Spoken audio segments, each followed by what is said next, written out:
ओम श्री परमात्मने नमः। ओम श्री परमात्मने नमः। ओम श्री परमात्मने नमः। ओम श्री परमात्मने नमः। जय हिंद, जय भारत। आप सबका स्वागत है। मैं रामनीच आप लोग से निवेदन करता हूँ, चैनल को सब्सक्राइब करें, लाइक करें, शेयर करें। सत्य के साथ, सनातन के साथ, धर्म के साथ, विचार के साथ, बुद्धि के साथ, विश्वास के साथ, परंपरा के साथ, विरासत के साथ, अपनों के साथ, राष्ट्र के साथ, दुनिया के साथ, पृथ्वी के साथ, समुद्र के साथ, अग्नि के साथ, जल के साथ, वायु के साथ, आसमान के साथ, सूर्य के साथ, चंद्रमा के साथ, समुद्र के साथ, पृथ्वी के साथ हम लोग खड़े थे। सत्य के साथ, सनातन के साथ, धर्म के साथ हम लोग खड़े थे, खड़े हैं, खड़े रहेंगे।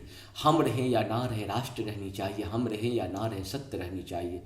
हम रहें या ना रहें, सनातन रहनी चाहिए। हम रहें या ना रहें, धर्म रहनी चाहिए। धर्म को हमेशा अधर्म से लड़ना पड़ता है। धर्म एक था, एक है और एक ही रहेगा। धर्म कभी दूसरा हो ही नहीं सकता है। धर्म क्या है? धर्म धुरंधरों का काम है। धर्म ध्यान का काम है। धर्म मानवता का काम है। अधर्म के लोग को जब से हम लोग धर्म कहने लगे हैं, तभी से पाप बढ़ा और पाप और बढ़ेगा। इसीलिए धर्म को धर्म कहें, अधर्म को अधर्म कहें, पाप को पाप कहें, अज्ञान को अज्ञान कहना सीखें। और धर्म की श्रेणी में ना कभी कोई था और ना ही रहेगा। वो सिर्फ एक ही धर्म था, वो है सत्य सनातन की जय हो, जो कभी उसका अस्तित्व कोई नष्ट नहीं कर सकता। जिस तरह से देवताओं का अस्तित्व कोई नष्ट नहीं कर सकता है। देवता को मिटाने के लिए हमेशा दानव लोग प्रयास किए, लेकिन नहीं मिटा पाए, स्वयं मिट गए। ठीक उसी प्रकार से धर्म को मिटाने का पूरा प्रयास होता था, होता है, होता रहेगा।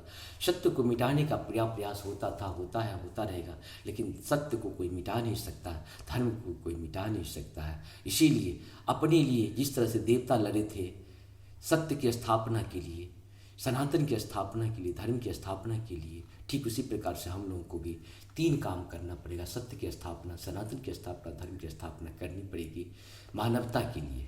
शुरू करते हैं आज हम लोग श्री रामचरितमानस के बालकांड की दोहा 286 को पूर्ण करेंगे। पहले अवधी भाषा में, बाद में इसका हिंदी अनुवाद सुनेंगे। देवन दिन दुर्वि प्रभु पर बरसहि फूल, हर से पुर नर नारी सब मिटहि मोहमय शूल। मंगल भवन मंगलहारी, द्रवहु सुदशरथ अजिर बिहारी। देवताओं ने निगारे बजाए हुए प्रभु के ऊपर फूल बरसाने लगे। जनकपुरी के स्त्री पुरुष सब हर्षित हो गए। इनका मोहमय अज्ञान से उत्पन्न शूल मिट गया। अति गह गहे बाजने बाजे, सबई मनोहर मंगल साजे। जूत जूत मिल मुख ही सुनई, करहि गान कल को कील।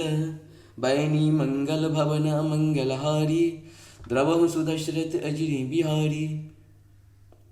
खुशी विदेह कर भर न जाए, जन्म दरिद्र मनहु निधि पाए। विगत त्रास भय शीश सुखारी, जनु बधु उदय चकोर कुमारी। मंगल भवन अमंगलहारी, द्रवहु सुदशरथ अजिर बिहारी। जानक जी के देवता नगारे बजाए हुए प्रभु के ऊपर फूल बरसाने लगे। जनकपुर के स्त्री पुरुष सब हर्षित हो गए। उनका मोहमय अज्ञान से उत्पन्न शूल मिट गया। खूब जोर से बाजे बजने लगी। सभी ने मनोहर मंगल साज सजे, सुंदर मुख और सुंदर नेत्रों वाली तथा कोयल के समान मधुर बोलने वाली स्त्रियां झुंड की झुंड मिलकर सुंदर गान करने लगी। सुख विदेह कर बर न जाए, जन्म दरिद्र मनहु निधि पाए। विगत त्रास भय शीश सुखारी, जानु विधुदय चकोर कुमारी। मंगल भवन मंगलहारी, द्रवहु सुदशरथ अजिर बिहारी।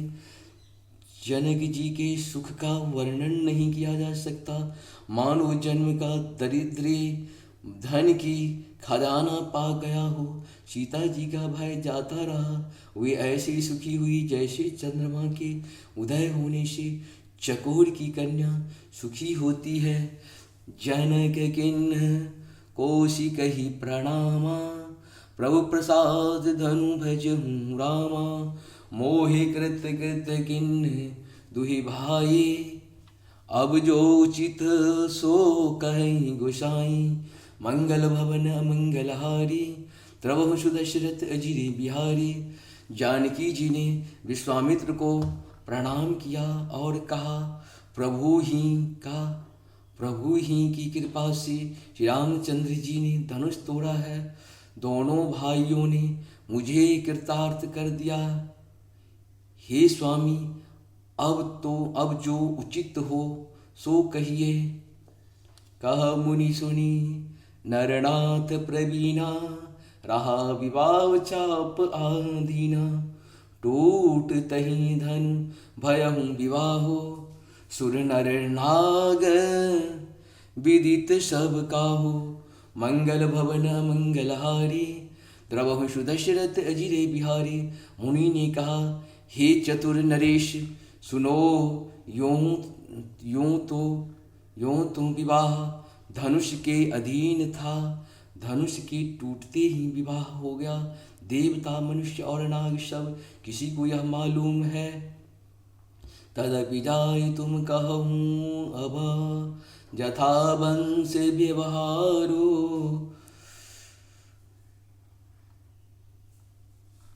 ओ बुझी विप्र कल वृद्ध पुर, वेद विदित आचारु।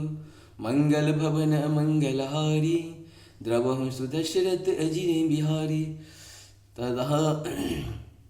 तथापि तुम जाकर अपने कुल का जैसा व्यवहार हो, ब्राह्मणों कुल के बूढ़े और गुरुओं से पूछ कर तथा वेदों में वर्णित जैसा आचार हो वैसा करो। दूत अवधपुरी पठ बहु जाई, आनहि निप दशरथ ही बुलाई। मुदित राव कही भल ही कृपाला, पठय दूत बोले तेहि काला। मंगल भवन मंगलहारी, द्रवहु सुदशरथ अजिरे बिहारी। जाकर अयोध्या को दूत भेजो, जो राजा दशरथ को बुला लावे। राजा ने प्रसन्न होकर कहा, हे कृपालु, बहुत अच्छा। और उसी समय दूतों को बुलाकर भेज दिया। इस प्रकार से हम लोगों का 286 दोहा पूर्ण हुआ। आप सबों को सत सत नमन। जाकी कृपा, जहाँ पर कृपा राम की हुई, तहाँ पर कृपा शरीर करे सब कोई। प्रभु की कृपा के बिना मनुष्य का कभी आपके प्रभु का कृपा या मनुष्य का किसी के भी मनुष्य का कृपा आपके ऊपर नहीं हो सकता है। इसीलिए प्रभु का ध्यान करें, वो सारे कार्य को संपादन करते हैं। जय श्री राम, हर हर महादेव।